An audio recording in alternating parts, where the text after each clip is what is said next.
Hello, and welcome to our Synoptic project pitch for our game Outkast.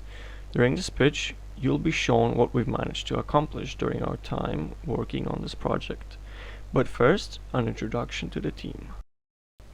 During the production process, Regan was the main overseer of production and responsible for the creation of all 3D assets, rigging, and animation. She also textured all environmental assets. Emma was the concept artist for the team, bringing all the ideas we had in mind to life digitally. She also textured the main character and played a big part in the character creation. Alex was the person who did everything regarding blueprints and coding of the game in Unreal Engine, as well as designing the level using the assets provided by the two other members. He combined everything into working order. Outkast is based in a world split into 4 sections. Each of these sections corresponds with a season: spring, summer, autumn, and winter.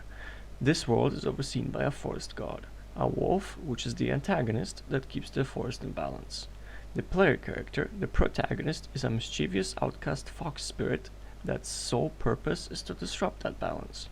The protagonist's home is a large cave inside a waterfall, and he leaves to kill animals and brings their souls back there, disrupting the balance of nature as the souls can't pass on. The protagonist was the most time-consuming process of the project, requiring the most amount of time and effort.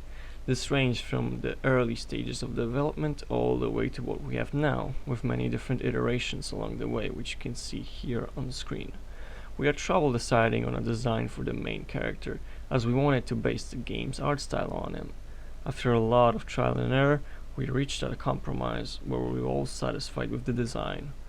This is when Regan was given the finalized concepts and we began to model, rig, skin, and animate the character. We decided to focus on 3 main animations, which were the idle, walk, and jump, rather than focusing on too many. And in this segment, we'll be talking about the main 4 core pillars of the game. Possession was the mechanic we were all most excited about, and what we based a lot of our ideas upon. You can possess the AI and strategically move them into vulnerable positions. However, the player is limited in this aspect because of this mechanic, as it has a time limit. The player is able to interact with certain assets in the environment to achieve their goal of collecting the souls of the animals. This can be carried out in 2 ways right now, using a boulder or standing beside the tree and causing it to fall directly. The AIs in the game are quite simple, following basic directions set by the blueprints created. This way, the AI will follow a path that the player can discover and manipulate. The AI can also die due to a death mechanic of the boulder and trees falling on top of them.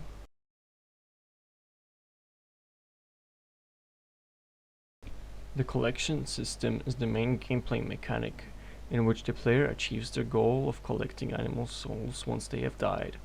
Once the AI dies, their soul is released and follows the player character until they are dropped off at the collection point.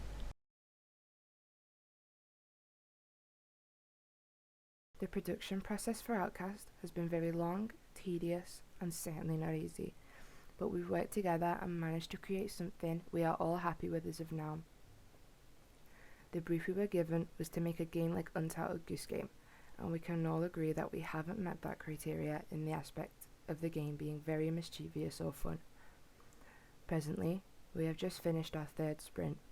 During these first 3 sprints, we have worked hard as a team to get all the main core pillars that make the base of the game into action, and we succeeded. We have always had an idea of what we wanted to include to make this game fun in its own way, which included a lot of dark humour and giving the player character their own personality. Because our game revolves around the player character causing an imbalance in nature, we wanted them to do this to annoy the forest god for their own entertainment. And so, in the 4th sprint and so on, we are going to aim to start adding better and more entertaining gameplay aspects into Outkast, such as sound and more interesting visuals. Since Untitled Goose Game has a to-do list that the player can read their tasks from, we wanted to implement this in the form of childlike crayon-type drawings etched into stone to show the player what to do, rather than text or giving the character a voice. This way, we hope the drawings would bring a childlike mischievousness to the main character, despite the game being dark.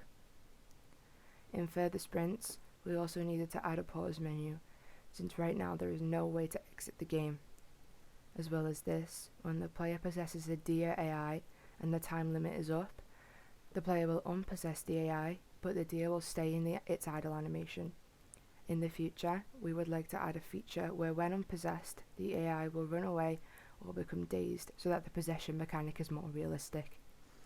Bringing more types of AI into Outkast was an idea that we were all excited about, and we toyed with different animals that we could implement into the game. For example, right now we have a deer, but we could add foxes, bears, rabbits, wolves, and much more.